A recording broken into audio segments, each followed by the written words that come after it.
Covid نہ ہوتا, معیشت تباہ نہ ہوتی, تو شاید ٹرمپ الیکشن جیت سکتا تھا, کیونکہ اس کے مقابلے میں مضبوط کینڈیڈیٹ تھا.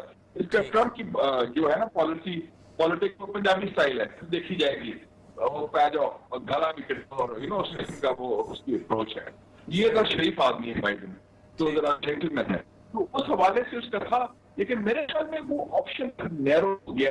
اگر اس نے اٹیک بھی کیا تو لوگ کہیں گے کہ یہ اسرائیل لوبی نے کروایا ہے, یہ سعودی عربیہ کے ایگو پر کیا ہے, یا یو اے کی نے آنکھ ماری ہے. اس کے نتائج ان کے لیے برے ہوں گے. جو نئی ایڈمنسٹریشن, تو نیا صدر تو آ رہا ہے 20 جنوری کو, بائیڈن نے باندھا ہے, وہ تو کوئی نہیں روک سکتا. اس میں پھر ان کو سزا ملے گی. اور دوسرا ایک اور نہ بھولے کہ پچھلے ہفتے جو ریممبرنس ڈے ہو رہا تھا سعودی عربیہ میں, ادھر پہلا بم بلاسٹ بھی ہوا ہے کئی سالوں کے بعد, بلکہ 25 سالوں کے بعد سعودی عربیہ کے اندر بم بلاسٹ ہوا ہے ریاض میں. تو میرے خیال میں ان کو یہ بھی ڈر ہے کہ اس کا پھر ریئیکشن, اگر دبئی میں ایک بم پھٹ گیا یا ابو ظہبی میں یا ریاض میں, تو پھر یہ سارا علاقہ جو ہے بڑا اٹ بی آن فائر. میرے خیال میں متاثر رہے گا, ہر ایکشن کا ایک ریئیکشن ہوتا ہے, اور وہ خوف زدہ ہوں گے کہ ایسی چیز نہ ہو جس سے اور عدم استحکام ہو. یس, وہ پریشر ڈالیں گے. میٹنگ بھی ہوئی ہے, میٹنگ پومپیو نے کرائی ہے. پومپیو اگر صدر کا امیدوار ہوگا ریپبلکن پارٹی, اس نے اپنی تیاری کر لی ہے زائنسٹ لابی کے ساتھ. اور آپ کو پتا ہے کہ یہ جو کرسچن رائٹ ونگ ہے اور زائنسٹ لابی ہے, ان کا اتفاق ہو گیا ہے, اور وہ بائبل کی بات کرتے ہیں, اولڈ ٹیسٹمنٹ میں کہتے ہیں کہ یہ تھا یہ تھا یہ تھا, تو اس مذہبی لحاظ سے بھی جسٹیفائی کرتے ہیں. لیکن امریکہ کا یہ نا بھول کے اس وقت امریکہ کا زوال آیا ہوا ہے. امریکہ لاسٹ پوسٹ 9/11 کے بعد. جو اسٹڈی ابھی آئی ہے براؤن یونیورسٹی کی, انہوں نے کہا ہے کہ امریکہ نے 9/11 کے بعد $6.4 ٹریلین, $1 ٹریلین میں 1000 ارب ڈالر ہوتے ہیں. ٹھیک ہے, $6.4 ٹریلین تو انہوں نے ضائع کیے 9/11 کے بعد.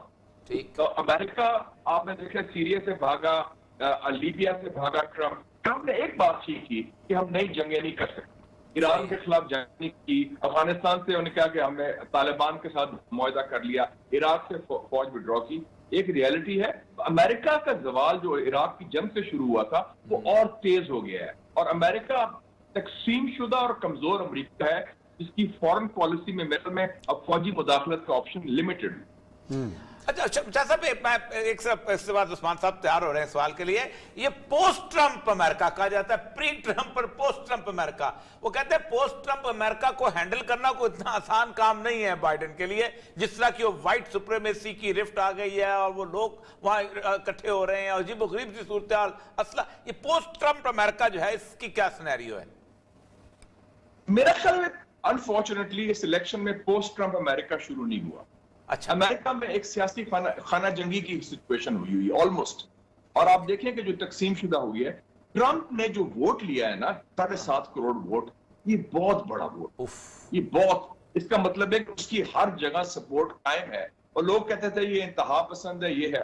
دوسری بات, اور یہ صاحب ایک نوٹ کریں آپ, ٹرمپ میرے خیال میں جان ایف کینیڈی کے بعد پہلا امریکن صدر ہے جو امریکن سیکیورٹی اسٹیبلشمنٹ کا نمائندہ نہیں ہے.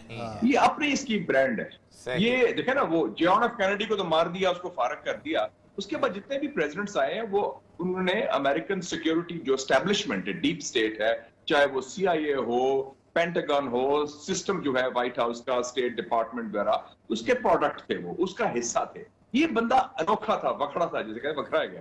تو اس کی اپنی امیر آدمی ہے, اس کی پارٹی انہوں نے خود اڈاپٹ کی, اس کی اپنی پالیٹکس تھی. اور آپ کو پتا ہے CIA نے, پینٹاگن نے اس کی سب پالیسی کی مخالفت کی, انکلوڈنگ وڈرال فرام افغانستان. تو یہ اس کی اپنی برانڈ تھی. تو پوسٹ ٹرمپ نہیں شروع ہوا, اس کا بیس ابھی تک قائم ہے, اور یہ افسوسناک بات ہے. اور بیس کیا ہے؟